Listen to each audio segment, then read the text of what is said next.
take-home points from the latest Pathological Demand Avoidance in brackets PDA systematic review by Richard Woods at London South Bank University PhD student, and I'm currently on an extended gap year from my PhD. So yeah, let's get into this. So in the last few days, there's been another systematic review on PDA that's been published. It replicates the results of previous reviews on PDA. It also makes some more broader points about potential risk of bias and what might potentially be causing that. Yes, this systematic review has a number of strengths. It has a number of limitations, which are mentioned in the paper. I'll put a link to the systematic review in the video's description. So, yes. Fresh instance to some vital considerations. So there's a potential significant shift in diagnostic threshold due to how the demand avoidance described in PDA has been apparently changed in some accounts from avoidance to ordinary demands to instead have been changed to avoidance from everyday demands, and that's a potentially significant raising in diagnostic threshold. There's also a potential rhetorical repositioning of PDA to autism profile. Yeah, sorry, that's me. I should edit that second part of the sentence out. Right. There is a shift by some to frame PDA as a formulation instead of diagnosis, and that people should be aware of the nuances of this shift in repositioning in what PDA could be. So, yes, that has some quite important implications from the systematic review, is that stakeholders should be reflecting on how their biases might be affecting how PDA is constructed and how it is framed. And it's plausible that that stakeholders' bias has shaped PDA in a particular way. And there needs to be greater discussion on the ethics and rationale of framing PDA as a formulation or a diagnosis, depending on how you want to go around identifying PDA. It's kind of important because historically, like Phil Christie, who was a leading expert on PDA, over the last 10 to 15 years, has viewed PDA to be a diagnosis, and in particular, he would note that the diagnostic manuals place the focus more on the reliability of a diagnostic construct than the validity of it. So, it is, and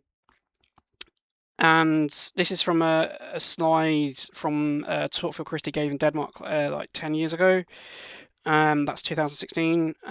This image is of a scan I took of Phil Christie's talk he did at 2019 National Autistic Society PDA conference. Again, the image on the left side is the same one he used from the talk in Denmark in 2016. And the image on the right is the following slide, which is basically putting out reasons for a diagnosis. So this again is from 2019, so this is only like 7 years ago that PDA is being viewed as diagnosis, not a formulation. And this matters because a diagnosis is descriptive, it's not explanatory. So yeah, I mean, it's quite a big thing to shift from a descriptive PDA category to an explanatory PDA category, which if a formulation is, because hard point formulation is that's the explanation. You're saying that PDA is the explanation of a person's behaviours, not the descriptive of it. And if you're using PDA as a formulation, you're basically saying that alternative outlooks for PDA are mistaken, because you're saying it's this particular way and not a different one. And I was pointing out, like, the systematic review pointing out there's not the evidence to kind of do this. There's not the evidence to justify that taking a particular outlook on PDA. So that means there's not a particular justification for taking a formulation of PDA. But so yeah. There's also, what this basically means is there should be greater recognition of alternative hypotheses of PDA and hesitation on assuming PDA is a profile of autism.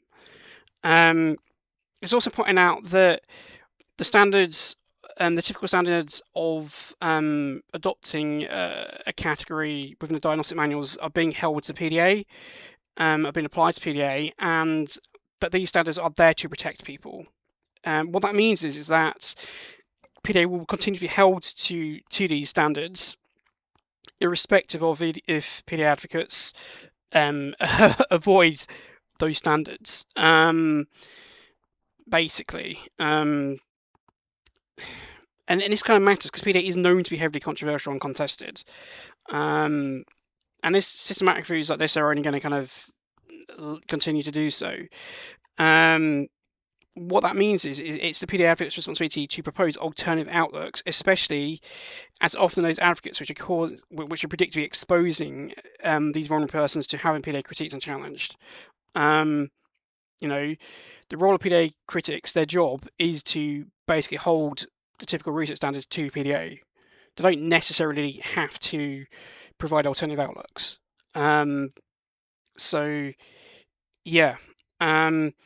There are a few hypotheses that basically are alluded to in the paper that should basically be tested and investigated. So they should test the hypothesis that pervasive or persistent drive for autonomy is part of the rhetorical reframing of PDA towards a profile of autism. Again, it should be like testing hypothesis that the shift from PDA from being a diagnosis to formulation is from this rhetorical reframing or apparent rhetorical reframing of PDA towards a profile of autism. They also is a couple of other hypotheses that should be done. So they should be testing if the significant shift from a diagnostic threshold PDA originates from PDA's demand avoidance being from originally put forward as avoidance to ordinary demands instead of avoidance to everyday demands, which is what's currently being put forward as this persistent drive for autonomy kind of framing of PDA. And then they should also be testing if framing avoidance demands from ordinary to everyday demands is part of a rhetorical shift towards PDA being a profile of autism. So this kind of that's basically it. I mean, I've got to acknowledge I have some conflict of interest here because this is basically building on some of my own previous scholarship in terms of putting forward that does seem to be a reframing of PDA towards autism. I have a conflict of interest in that because as it builds on previous scholars, I would stand to potentially gain from that. So this is the end of the video. It's quite a quick one. May stimming activities be many and flow states long, which is equivalent to live long and prosper.